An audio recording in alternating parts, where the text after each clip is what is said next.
한 주간의 정치권 이슈 짚어보겠습니다. 오늘 이 시간 이상곤 대구한의대 특임교수, 윤재관 더불어민주당 정책위 부의장 자리에 있습니다. 어서 오시죠. 안녕하십니까. 안녕하세요. 안녕하세요. 일단 어제 이재명 대표가 검찰 조사를 받고 12시간 반 만에 나왔습니다. 이 내용상 메시지를 여러 가지를 냈는데 가장 기억에 남는 메시지는 아무래도 검찰은 수사가 아니라 정치를 하고 있다라는 부분이었습니다. 여기에 대한 이야기를 좀 듣겠습니다. 먼저 좀 얘기를 해주시죠. 예. 아무래도 이제 이재명 대표는 들어갈 때 좀 기세등등했었는데 나올 때 모습을 보니까 그게 아니었어요. 그래서 제가 판단을 할 때는 12시간 반 동안 검찰 조사를 받으면서 나름 또 뭐 좀 다른 일이 좀 있지 않았을까 이런 생각이 합니다. 메시지를 보면은 뭐 진실보다는 검찰이 기소를 목표로 해가지고 이제 조작 수사를 한다 뭐 이런 식으로 이야기를 하고 난 뒤에 기자들 질문도 받지 않고 그냥 나가버렸어요. 그런 거 보면은 맨 처음에 입장을 할 때 그렇게 기세등등하고 마치 무슨 독립투사나 된 양 그렇게 피해자 코스프레 하든가 하고 달리 그런 식으로 서둘러서 나가는 걸 보고 저는 좀 뭔가 결정적인 좀 증거라든지 물론 더 취재를 해봐야겠습니다만 뭐 그런 게 좀 있지 않았을까 이런 생각이 들고요. 제가 한 말씀 드리고 싶은 것은 들어갈 때의 그런 입장에서 저는 이재명 대표가 뭔가 본인의 처지를 좀 망각을 한 게 아닌가. 본인이 야당 대표긴 하지만은 본인은 지금 그 비리 혐의를 받고 있는 피의자란 말입니다. 그럼 야당 대표로서 검찰 포토라인에 섰다고 하면은 먼저 예의상 국민 여러분 죄송합니다. 면목이 없습니다. 이렇게 나가야 되는데 이 현장을 오늘 기억을 하라고 국민들한테 강요를 했어요. 그런 부분 보고 저는 좀 실망을 했고 두 번째로는 야당 대표고 거물 정치인쯤 되면은 뭔가 나름대로 예의도 있고 품격도 있어야 되는데 본인이 얼마 전까지 영수회담을 하자 그리고 야당 대표 안 만나준다고 조르고 했던 대통령한테 윤석열 검사가 뭡니까? 그런 식으로 해가지고 지칭을 하고 그렇게 해서 들어갔던 사람이 나올 때는 그렇게 무슨 꽁무니 빼듯이 그렇게 서둘러 나간 걸 보면 아무래도 이번 조사에서 추가로 기자들이 취재를 할 겁니다만 이번 조사에서 뭔가 결정적인 그 내용들이 나오지 않았을까 저는 이렇게 생각을 합니다. 네, 윤재관 부의장의 이야기 듣겠습니다. 검찰의 수사권, 공권력을 행사함에 있어서는 그것에 대한 이 책임도 따를 것이고 그것이 마음대로 행사가 되면 그건 야만의 사회이지 민주사회가 아니지 않습니까? 검찰의 수사권이 정당하게 행사된 것에 대한 수사였다면 지금 말씀하셨던 그런 내용들이 맞겠죠. 근데 지금 수사가 어떻게 되고 있습니까? 검찰이 수사는 하지 않고 사실은 정치를 하고 있다는 표현도 하셨지만 제 눈에는 검찰이 수사의 내용들을 실시간으로 그것도 확인되지 않는 내용들을 실시간으로 언론을 통해서 언론 플레이하고 있거든요. 그 언론 플레이를 통해서 검찰의 수사 내용 그리고 재판 앞으로 있을 재판 이런 것과 전혀 상관없이 어떤 사람을 완전히 매도하는 사실과 관계없이 완전히 매도하는 그러한 수사를 계속하고 있습니다. 수사에 자신이 없으니까 언론 플레이 하는 거고 정치를 하는 거 아니겠습니까? 수사를 똑바로 한다면 지금의 상황까지는 벌어지지 않았을 것이고 지금 대장동과 관련돼서는 처음부터 대장동 일당의 얘기들을 가지고 전원을 가지고 구체적인 증거 없는 전원을 가지고 계속 수사를 계속 이끌고 있는데 이렇게 계속 구체적인 증거 없는 수사를 계속 가야 되는지에 대한 의문이 당연히 있고요. 특히나 화천대유와 관련돼서 일당들과 함께 한패였던 어떤 사람에 대해서는 검찰 출신 어떤 사람에 대해서는 박영수 특검을 얘기 드립니다. 이 사람에 대해서는 이분에 대해서는 전혀 지금 수사를 이루어지지 않고 있습니다. 이렇게 선택적으로 검찰권을 행사하는 것에 대해서 문제 제기를 하는 것은 민주사회에서 너무나 당연한 일인 것이죠. 그것이 이재명 대표이기 때문에 저희들이 이런 말씀을 드리는 게 아니고 어느 누구든 검찰권에 이렇게 부당한 행사의 피해자가 될 수 있기 때문에 그러한 문제에 대해서 계속 지적하지 아니할 수 없습니다. 네, 자 일단 12시간 반 조사가 끝났습니다. 여기에 대해서 검찰은 2차 조사가 필요하다는 입장을 밝히기도 했고요. 또 영장 청구를 할 그 절차를 밟을 수도 있다. 더 나아가서 오히려 불구속 기소할 수 있다. 여러 가지 전망이 나오는데 검찰의 다음 대응은 뭐라고 전망을 하세요? 아무래도 어제 조사를 하고 나서 2차 조사를 통보를 했다는 거 아닙니까? 2차 조사를 통보를 했기 때문에 이제 그 부분은 이재명 대표의 선택에 이제 달려 있다. 저는 이렇게 생각을 네. 하고 지금까지 그 이재명 대표와 이재명 대표 측근들이 검찰 조사를 받는 그런 양상을 보면은 전부 비슷하게 진행이 되는데 전부 묵비권을 행사를 해요. 묵비권을 행사를 하고 모르쇠를 하고 그렇게 하면서 결정적인 증거가 나오면 발뺌을 하고 이렇게 해서 검찰 조사를 받는 양태를 보면은 결국은 나중에 기소를 전제를 해서 법원에서 나름대로 이제 반박을 하고 법원 판단을 받아보겠다. 이런 식으로 해서 저는 나가는 거라고 생각을 하고 그리고 어제도 뭐 시간 끌기 조사다, 검찰이 시간 끌기 조사다, 뭐 이렇게 하는 걸 보고 제가 드는 생각이었는데 검찰은 원래 그런 식으로 조사를 합니다. 시간 끌기가 아니라 한 사건을 두고 이렇게도 물어보고 저렇게도 물어보고 저 피의자가 과연 진술을 일관되게 하고 있는지 안 하는지 이런 부분들을 보는 것은 검찰의 수사 기법이고 우리 기자들도 취재를 할 땐 그렇게 취재를 해요. 어차피 취재원들이 어떤 답변을 하느냐 그런 거에서 우리가 단서를 잡아서 취재를 하기도 하고 하는 거기 때문에 검찰의 수사 기법을 가지고 이해를 못할 사람도 아닌데 그런 식으로 해서 정치 공세를 하더라. 그런 것이고 또 제가 말씀드리고 싶었던 거는 33쪽 분량의 진술서를 내놓고 어제는 확실하게 묵비권을 행사를 했단 말이에요. 그렇게 묵비권을 행사를 할 것 같으면 왜 들어갈 때 당당하게 뭘 싸워가지고 뭘 이기겠다고 이야기를 한 건지 본인은 입장문을 발표를 할 때는 당당하게 나가서 싸워가지고 이기겠다고 하는데 그러니까 본인 스스로 말로 해가지고는 검찰 앞에서 말을 해가지고는 진술이 꼬일 염려가 있으니까 진술서를 내놓고 일관되게 묵비권을 행사를 하는 거예요. 그러다 보니까 검찰 조사는 앞으로도 이렇게 계속 평행선을 이룰 수밖에 없다. 그렇게 되면 이재명 대표는 앞으로 단골로 법원과 검찰을 출퇴근하는 야당 대표가 될 수밖에 없다. 이런 겁니다. 결국 검찰 대응은 이재명 대표에게 달렸다라는 말씀이신 것 같은데 일단 당장 2차 조사에 이재명 대표가 응할 가능성은 적습니까? 2차 조사의 필요성에 대해서 필요하다면 어떤 형식으로든 조사에 임해야겠지만 물어본 얘기를 또 물어보고 물어본 얘기를 또 물어보고 계속 시간을 지연시키는 것은 결국 의도가 딱 한 가지 아닙니까? 망신 주기 하겠다는 거 아니겠습니까? 또 한 번 검찰의 포토라인에 서게 해서 야당 대표를 망신 주겠다고 하는 목표 그 이상 그 이하도 아니지 않습니까? 이런 식으로 계속 수사를 하게 되면 어느 누가 그것에 대해서 검찰의 이 정당한 수사라고 누가 인정을 할 수 있겠습니까? 그것에 대해서는 계속 뭐 피의자의 그 혐의를 받고 있는 사람이기 때문에 검찰이 하라는 대로 다 해야 된다 이렇게 말씀하시는 분들 말씀하시는 것 같은데 그것도 정당한 국가 권력의 행사에 대해서 한정하는 것이라고 좀 생각하고요. 그러한 검찰의 지금 망신주기식 수사 이런 방식들은 정말 지양돼야 된다고 생각합니다. 네. 이제 당초 나갈 때 이번 두 번째 소환에서는 의원들이 안 나와도 된다라고 얘기를 했는데 그래도 한 10여 명 나왔습니다. 그 얘기인즉슨 결과적으로 구속영장을 청구를 해도 부결될 가능성이 높다. 그렇게 봐야 되겠죠? 저는 뭐 그렇게까지 보기는 좀 무리가 있지 않겠나. 지금 현재 같으면 구속영장을 청구를 하면 당연히 이번에는 체포동의안 부결이 되겠죠. 그렇죠. 네. 당연히 그건 뭐 그렇게 될 거라고 저는 보고요. 점차 어제 이제 의원들이 이렇게 그런 숫자 적은 숫자로 나온 걸 보면 지난 성남지청 때 동행했던 의원 수가 43명이었는데 그 정도에 못 미치면서 어제 적은 숫자가 나왔다는 걸 보면 지금 현재 당내 비토그룹이라든지 아니면 이재명 대표하고 서서히 거리를 두는 의원들의 숫자가 그만치 늘어난다. 저는 이렇게 보고 네. 이런 부분들 때문에 이재명 대표가 지금 현재는 뭐 정치적인 부담이라든지 방탄국회라든지 이런 부분에 대해 가지고 지금 신경 쓸 겨를이 없는 거예요.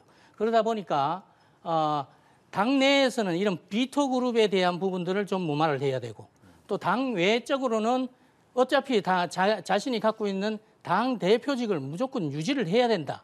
이런 부분들 때문에 수사를 막기 위해서는 당 대표직을 유지를 해야 된다. 이런 부분들 때문에 투 트랙으로 나가는 것 같은데 저는 이런 부분들이 어차피 이재명 대표가 줄기차게 견지를 하겠지만 당내에서 과연 이재명으로 해서 내년 총선을 치를 수 있겠느냐라는 걸로 해가지고 계속 이 반발과 그다음에 비토가 늘어난다고 하면 이재명 대표도 상당히 코너에 몰리지 않겠느냐, 저는 이렇게 생각합니다. 네. 부의장께는 그렇게 질문드리겠습니다. 말씀하신 것처럼 체포동의안은 부결될 가능성이 크다라고 볼 수 있는데 잠깐 이야기를 해주셨다시피 당내에서 과연 비토 그룹은 어느 정도 목소리를 낼 수 있느냐, 즉 정치적 부담이 이재명 대표에게 지워질 수 있느냐라는 부분은 어떻습니까? 당내 분위기. 같이 함께 보셔야 될 것 같은데요. 체포동의안과 관련돼서는 결과는 지금 예단할 수는 없지 않겠습니까? 그런데 체포동의안을 국회에 제출한다는 의미는 지금 꼭 그 신병 확보를 하겠다는 거 아니겠습니까? 이렇게 구체적인 증거도 없이 서로 간의 다툼이 상당한 상황에서 그리고 증거 인멸이라든가 도주 위험이 없는 이런 분에게 꼭 구속영장, 신병 확보를 하는 구속영장을 청구해야 되는 것이 우리나라의 사법체계에 형사법 체계에 맞는 것인지에 대해서부터 먼저 논의가 돼야 될 것이고 그에 대한 평가를 해야 될 것입니다. 일례로 지금 김건희 여사의 도이치모터스 주가 조작과 관련돼서는 검사의 입을 통해서 구체적으로 지금 김건희 여사가 개입했다라고 하는 주가 조작에 개입했다라고 하는 내용들이 계속적으로 공판 과정에서 나오고 있습니다. 그럼에도 불구하고 소환조사 한 번을 하지도 않고 그럼에도 불구하고 소환조사도 한 번도 하지 않는 이 사건에 대해서는 아무 얘기도 없고 이렇게 소환에 응하고 검찰 조사에 대해서 각자의 입장을 계속 얘기하는 이런 상황임에도 불구하고 그것을 영장을 청구한다고 하는 것은 검찰권 남용이다 볼 수밖에 없는 것이죠. 뭐든지 이게 어떤 행위에 대해서는 형평성과 공평성이 맞아야 그것이 정당하고 온당한 것이기 때문에 지금은 너무나도 지금 편향되고 잘못된 방향으로 가고 있다. 다시 한번 지적하지 않을 수 없습니다. 네. 일단 지난번 성남FC 제3자 뇌물죄 그리고 이번에 위례 대장동 의혹 두 번의 검찰 조사 이재명 대표 마쳤습니다. 과연 검찰이 향후 어떤 단계로 조치를 취할지 좀 지켜보면서 민주당 얘기는 여기서 마무리 짓도록 하고요. 국민의힘 전당대회 3월 8일입니다. 최대 변수 중 하나로 꼽혔던 나경원 전 의원이 불출마 선언하면서 이제 또 얘기가 나오는 부분이 나 전 의원에 대한 지지층의 표심이 과연 어떤 후보에게 갈지거든요. 뭐 크게 한쪽으로 쏠릴 거라고 보세요? 아니면은 아직까지는 모른다고 생각하시는지? 지금 여론조사상으로 보면 나 전 의원이 불출마 선언한 뒤에 네. 안철수 의원의 지지율이 급등하고 있는 건 사실이기 때문에 나 전 의원을 지지했던 분들이 안철수 의원에게 향하는 것은 어쩌면 뭐 정당한 것으로 보입니다. 자연스러운 것으로 보이는데 그것이 정말 승부를 뒤집을 수 있을 만큼의 효과가 있을지에 대해서는 의문이다 이렇게 보여지고요. 윤심에서 나심으로 이동한다 이렇게 지금 자막에 나오고 있습니다만은 지금 이번 전당대회는 딱 하나입니다. 윤심입니다. 나심도 역시 윤심과 거역했기 때문에 나심은 절대 안 된다. 나경원 전 의원은 절대 안 된다. 이런 것들이 당무에 개입하고 대통령실에서 이런 것들을 통해서 딱 한 가지밖에 없는 거 아니겠습니까? 윤심. 그 윤심과의 경쟁에서는 너무나 지금 큰 갭이 큰 차이를 보이고 있기 때문에 김기현 의원의 낙승을 예상하는 분들이 더 많은 것 같습니다. 네. 윤심이 중요한 부분 중 하나다 이렇게 좀 짚어주셨는데 사실 안철수 의원은 그 이전에도 나경원 전 의원에게 약간의 수도권 연대론 하면서 좀 얘기를 꺼내기도 했고 이번에 불출마 선언 이후에도 자기가 연락을 해봤더니 나 전 의원이 조금 시간을 달라 해서 조금 더 기다렸다가 한 번 더 만나자고 좀 메시지를 보낼 생각이다 이렇게까지 밝혔거든요. 두 사람의 연대 가능성은 적습니까? 아무래도 그런 연대 그런 가능성이 그 전에 이야기가 있어서 그런지 나경원 의원이 파동을 거치고 나서 이제 불출마 선언을 하고 나니까 나경원 의원이 빠지고 나니까 안철수 의원의 지지율이 아주 대폭으로 올라가는 그런 현상을 보이지 않습니까? 리얼미터 같은 경우에서는 소폭이지만 김기현 의원은 빠지고 나경원 의원 같은 경우는 아주 두 자릿수 이상으로 크게 올랐단 말이에요. 이런 부분들을 보면 당내에 아직 이제 친윤과 비윤이라고 나눈다고 하면 또 반윤이라고 나눈다고 하면 그리고 주류와 비주류를 나눈다고 하면 비주류 쪽에서의 표심들이 지금 이제 맨 처음에는 유승민에서 그리고 또 이제 대통령실과 갈등을 하는 또 나경원으로 옮겨갔다가 나경원이 드랍을 하니까 그 다음에는 이제 안철수로 간다. 이렇게 해서 그러는 것이고 양쪽은 모두 그러다 보니까 이제 김기현 의원과 안철수 의원 간에 다자구도 그동안은 다자구도로 이제 벌어질 것 같은 전당대회가 벌써부터 후보 등록도 하기 전에 이제 양자 대결 구도로 이제 가는 것이고 이제는 결선 투표가 필요가 없는 전당대회가 되지 않았나 저는 이렇게 생각을 하고 여기에서 이제 윤심이라는 부분을 저는 말씀들을 이제 하시는데 네. 물론 윤심은 이제 아무래도 김장연대를 비롯해서 그 다음에 또 이제 지난 연말에 관저회동도 김기현 의원 부부를 초청을 해서 대통령이 직접 그 만찬도 하고 뭐 이렇게 했고 그다음에 김장연대가 있고 또 친윤계의 많은 의원들이 이제 김기현 의원을 지원을 하고 그리고 이제 안정적으로 당을 관리를 해야 된다. 이런 생각들 때문에 김기현 의원이 관리형으로 맞지 않느냐라고 해서 윤심이 저는 그쪽으로 가 있다라고 지금 이제 이야기가 되고 있는데 저는 윤심에 대해서는 아직까지도 퀘스천 마크를 쳐둬야 되는 거 아닌가 이렇게 생각하는 편입니다. 왜냐하면 내년 이번 전당대회는 윤석열 정부의 성공과 내년 총선의 승리 이런 부분에 이제 초점을 두는 거기 때문에 윤석열 정부의 중간 평가로 치러지는 겁니다. 윤석열 정부가 잘하느냐 못하느냐 이런 부분에 달려 있는 것이기 때문에 저는 당 대표가 김기현이 됐든 안철수가 됐든 저는 당 대표가 누구냐라는 부분은 별로 중요하지 않다. 어느 정도 이제 선거전이 진행이 돼서 안철수 의원이 앞설 것 같으면 안철수 의원이 당 대표가 될 것 같으면 그것이 윤심이고 또 김기현 의원이 당 대표가 되면 그것이 저는 윤심이다. 이렇게 판단하면 될 것 같고 실제로 또 뭐 안철수 의원도 그렇게 비윤이라고 하지만 실질적으로 마지막에 대선에서 또 윤석열 후보 손을 들어가지고 같이 정권 교체를 하지 않았습니까? 이런 부분들을 생각을 하면 저는 윤심을 지금 벌써부터 어느 특정 후보에게 둔다. 이런 부분은 좀 안 하는 게 맞지 않겠나 이런 생각입니다. 네, 윤심을 놓고 두 분의 의견이 좀 달랐습니다. 근데 그러다 보니까 총선 얘기를 좀 더 해야 될 것 같은데 민주당 입장에서도 총선 치러야 되잖아요. 네. 근데 이재명 대표가 지금 사법 리스크에 계속 갇혀 있으면 네. 결과 이 부분의 총선을 과연 어떻게 끌고 갑니까? 국민의힘으로 넘어갔다가 다시 이재명 대표로 네, 넘어오시네요. 갑자기 내용이 총선 얘기가 나오니까 총선 얘기와 관련돼서는 네. 뭐 민주당과 관련된 얘기도 하시겠지만 국민의힘도 정말 큰일입니다. 왜냐하면 지금 말씀하셨던 거를 보시면 어느 당대표가 되든 상관없다 이렇게 지금 말씀하시는 것 그렇죠. 같은데 그렇다는 것은 그 얘기는 무슨 얘기냐면 여당은 필요 없다는 얘기 아닙니까? 여당의 대표가 누가 되느니 상관없다. 용산만 잘하면 된다. 근데 용산이 잘하려면 대다수의 국민들께서 얘기하시지 않습니까? 여당의 역할이 분명히 필요한 겁니다. 그렇지 않고 대통령실만 필요할 거면 뭐하러 여당이 있을 겁니까? 근데 그럼에도 불구하고 저렇게 공개적으로 용산의 여의도 출장소가 되는 것처럼 여당이 이렇게 말씀하시는 것 그 자체가 여당의 매우 중요한 지금 위기 상황이다라고 저는 보여지고요. 지금 어느 당 대표가 되든 간에 그 점은 확실한 것 같습니다. 선거를 앞두고 선거가 다가오면 다가올수록 윤심 경쟁만 지금 계속 하고 있는데 그것이 정말 선거를 승리에 보장을 해줄 수 있는 것이냐 아니지 않느냐라는 목소리들이 점점 더 높아지면서 당이 조금 더 혼란에 빠지지 않을까 이런 예상도 해봅니다. 결과적으로는 얘기를 안 해주셨네요.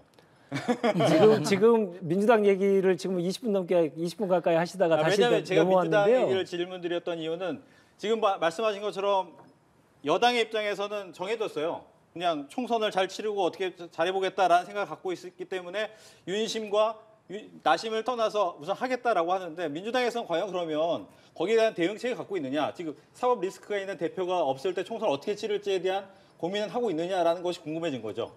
정치는 생물입니다. 네. 그리고 지금의 상황을 가지고 내년 대선까지 계속 이어질 것이라고 예상하는 것 그 자체는 제가 볼 때 총선까지 이어질 거라고 하는 것은 좀 너무 단견이 아니겠습니까? 지금 상황에서 민주당의 그 사법 리스크, 대표의 사법 리스크 가지고 계속 얘기를 하면서 민주당에서 지금 민생 현안과 관련된 내용 얘기하는 것은 전혀 지금 주목하지 않고 있는 현실입니다. 난방비와 관련돼서 그리고 물가 폭등과 관련돼서 추경을 하자는 얘기가 여당이 아닌 야당에서 먼저 얘기하고 있습니다. 그 사법 리스크, 라보 리스크만 가지고 계속 얘기하실 이전에 정치가 정말 지금의 민생의 현안에 대해서 어떻게 할 것인지에 대한 대책은 있는지, 그에 대한 노력은 하고 있는지에 대해서도 함께 판단해야 되는데 모든 질문들이 사법 리스크만 계속 가면 정치를 왜 필요하겠습니까?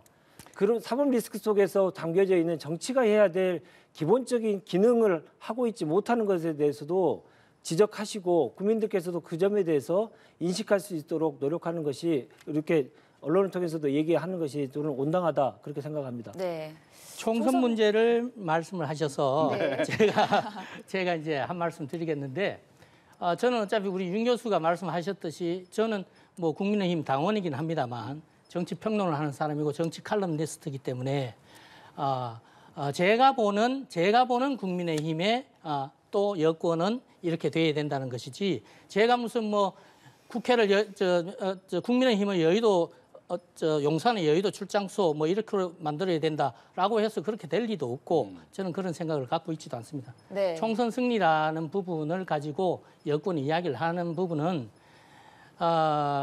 아무래도 이제 지난번 21대 총선에서 완전히 완패를 하지 않았습니까?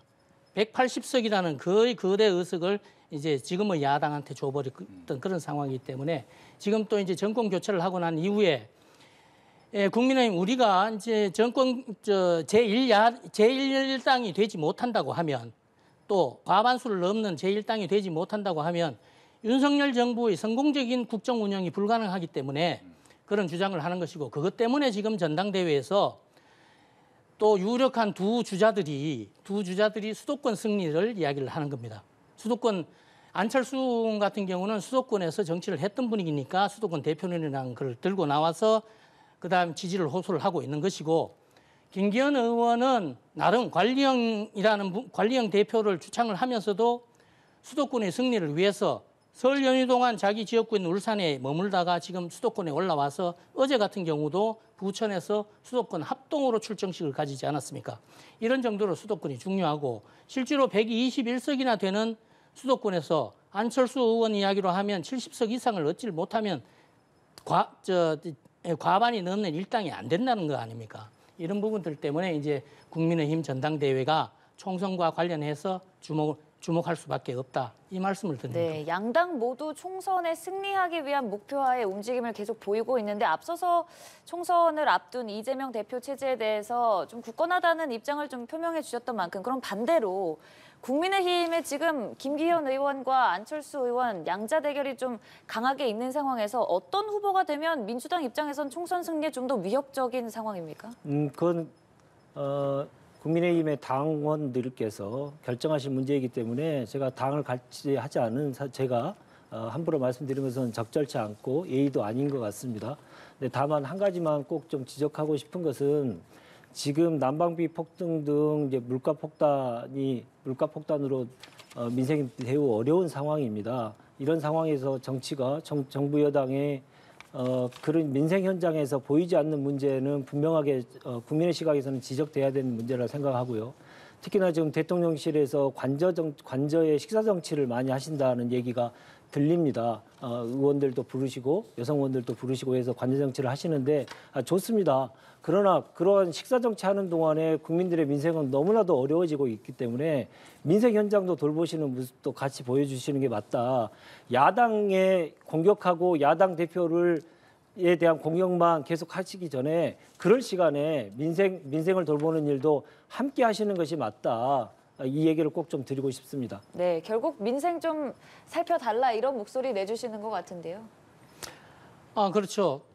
이번 난방비 폭등 관련해서도 물론 뭐 전 정권을 탓하는 목소리도 있지만 그런 부분들이 지금 현재 우리가 뭐 이런 부분 정책적인 부분을 가지고 전 정권을 탓하는 이거는 좀 글로벌한 그런 현상이고 사건이 아닙니까? 지금 현재 난방비 폭탄이라는 것은 영국도 그것 때문에 10배나 이상 그 가스 요금이 올랐고 미국, 일본 뭐 선진국들 다 그렇지 않습니까? 이런 부분들은 야당도 과거 표만 되면은 그냥 돈 현금 살포하고 뭐 이런 식으로 하다 보니까 추경 문제라든지 뭐 그런 식으로 이야기를 하고 있는데 그런 것보다는 지금 정부 여당에서도 어차피 저소득층을 위해 가지고 에너지 바우처라든지 이런 부분들도 배 이상 지금 확대를 한다고 하고 실효성 있는 대책들을 내놓고 이럴 때 여야가 같은 목소리로 한 목소리로 이런 부분은 대응을 해줘야 된다. 저는 이 말씀 드리고 싶습니다. 근데 문제는 지금 작년에 LNG 가격이 2배 이상 오른 것은 너무나 전 세계가 다 똑같은 현상이고요. 그에 따르는 대책을 미리 마련하는 것이 정부의 역할입니다. 근데 그 대책을 마련하지 않고 있다가 갑자기 폭탄이 떨어지고 그다음에 부랴부랴 대책을 마련하는 것이 취약계층에 대해서 한정돼서만 하기 때문에 정부의 대책이 너무나 미온적이고 사전적인 대응을 못했다라고 하는 것은 이 자리에서 분명히 지적하고 싶습니다. 알겠습니다. 이렇게 해서 한 주간의 정치권 이슈 두 분과 함께했습니다. 오늘 얘기 잘 들었습니다. 고맙습니다. 감사합니다.